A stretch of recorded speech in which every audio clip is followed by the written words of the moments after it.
Welcome to English Unlocked. Okay, let's unpack this. Have you ever felt that deep urge to hit a reset button? Start fresh. But the idea of a big announcement or explaining yourself to everyone just feels, well, exhausting. What if instead you could just quietly step back? Mm, that impulse to withdraw, Mm. to seek a space away from all the demands and expectations, it's incredibly powerful for a lot of people. Absolutely. And that quiet stepping back, that's exactly what this deep dive is all about. We're Yeah. looking at the sources you've shared, which explore this idea of disappearing, but not as an escape from something necessarily, but more as a really deliberate strategy for deep healing, gaining clarity, and maybe even, profound transformation. Yeah, the material offers some really fascinating insights into why this quiet approach can be so effective. It almost gives you a kind of roadmap for the process, actually. Right. So our mission here is to pull out the most valuable nuggets from these sources. We want to understand the power behind choosing silence and how someone might actually navigate this quiet path towards growth. Well, the source material kicks off by challenging a pretty common idea we're all sort of conditioned with, Which is, that strength means being visible, you huh? know, standing your ground, always having an explanation or a defense ready. Right, we're taught to be loud, be present. But these sources suggest that true strength, sometimes, might look like choosing to walk away without needing to say a single word. Exactly. What's really striking is the perspective that deep transformation often happens when you step out of all that external noise and pressure. The kind of growth that truly changes you. It can happen unseen when you remove that need to perform or, justify yourself to others. They use a beautiful analogy for the stage thinking about a seed. Ah, yes. A seed does all its vital growing in the dark, right? Under the soil, in complete silence, for a long time before you ever see anything pop up. That hidden work is essential. It's a powerful image. And it's not about retreating passively or like from a place of weakness. The sources really reframe this quiet withdrawal as an active reclamation of your peace and your energy. Another image they use is the ocean during a huge storm. It doesn't just crash against the shore. It pulls back, goes deep and still before its power comes back again. Okay, so walking away quietly isn't giving up. It's presented as a strategic decision. It's like a statement saying, my focus right now isn't on being seen by you, it's on truly seeing myself. Creating space to finally hear your own thoughts, maybe. Definitely, away from the external chaos. And there's a really significant healing component here, too. When you stop feeling that need to constantly explain yourself or defend your actions or perform for approval, you free up an immense amount of energy. Okay. Makes sense. And that energy can then be directed inward. It lets you begin rebuilding from a foundation of your own truth rather than, all those external pressures. Okay, that really lands. But I can already feel the question bubbling up for most people. When you decide to step back quietly, what about that fear?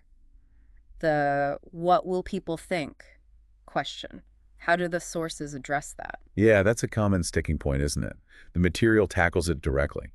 It kind of asks, do you truly owe everyone around you an explanation for decisions that are fundamentally about your own well-being, your own peace? We're sort of conditioned to manage other people's comfort, sometimes even at our own expense. And sometimes the sources point out the very people you feel you need to explain things to. Maybe they don't genuinely care as much as you think. Or, in some cases, they might have even, maybe unconsciously, benefited from you staying stuck or confused. It's possible. The idea is that growth, real personal evolution, sometimes requires you to make these quiet exits without needing permission, slips from anyone. That's quite liberating, actually. There's an example mentioned in the source, Steve Jobs, Yeah. after he was famously pushed out of Apple. Oh, He didn't get into a big public fight or plead his case everywhere. He sort of disappeared from the immediate public eye. And he quietly focused on building Pixar and Next. and those quiet efforts, building away from the spotlight, that's what ultimately positioned him to come back and completely redefine Apple. So that's presented as the power of quiet, focused creation. Exactly. The sources suggest silence shouldn't be mistaken for weakness. It can be Yeah. a boundary that protects your energy so you can build something stronger, maybe somewhere else. So whether it's stepping back from relationships or old habits or even an old version of yourself. The message is you have the agency to do that quietly, intentionally, and trust that the people who genuinely support your growth, they probably won't require a detailed explanation for why you need some space. Okay, that's powerful. So once you've taken that step back, cut down the noise, What's the essential next phase, according to the sources? The next step, according to the material you shared, is using that space you've created for rebuilding. But here's the key part.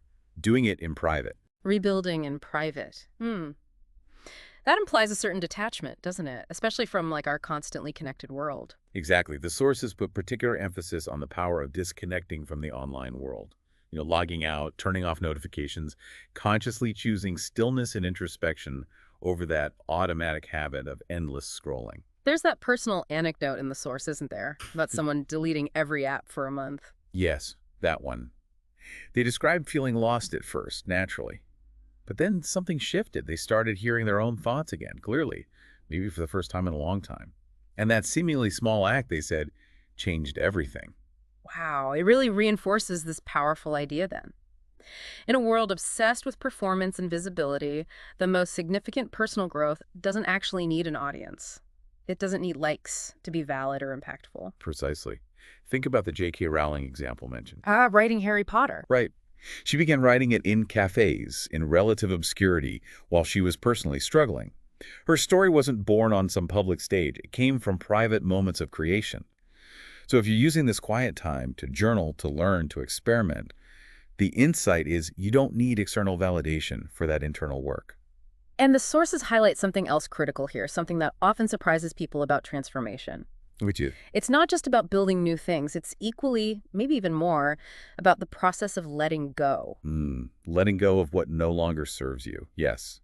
That includes letting an old version of yourself just quietly fade away. That resonates. Not every part of who you were is meant to come with you into who you're becoming, right? Certain habits, coping mechanisms, even identities that maybe protected you once. Yeah. They can become limitations. And here's a really fascinating point from the material.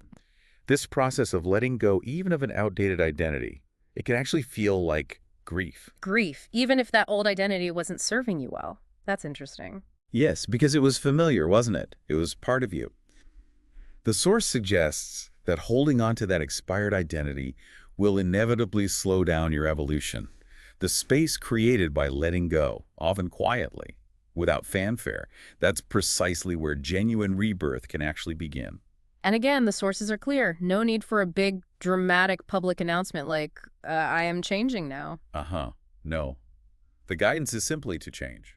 Quietly, consistently, and, as the material puts it, let the results speak. Let the silence do the talking. It applies to learning, too, doesn't it? Like with English. If your old methods aren't working for fluency anymore. Exactly. You don't need to justify changing your approach to anyone. Just quietly let go of the old methods and adopt new ones that serve where you are now. Okay, so you've stepped back, you're rebuilding in private, maybe letting go of old ways. But here's the bit the source material says often catches people off guard. The discomfort part. Yeah. When you clear out the external noise, that internal space you've created, it can feel really uncomfortable at first. Like, the silence might feel surprisingly loud. Being alone with yourself can feel messy. And this is the critical point, the juncture where many people feeling that discomfort, they rush back to distraction, back to external validation. But the sources say, don't do that. Right. They strongly advise against it. Yeah. The power, they suggest, lies in choosing to sit with it. That discomfort isn't a sign you're doing it wrong. It's actually a sign you're doing it right. It's how you grow through it.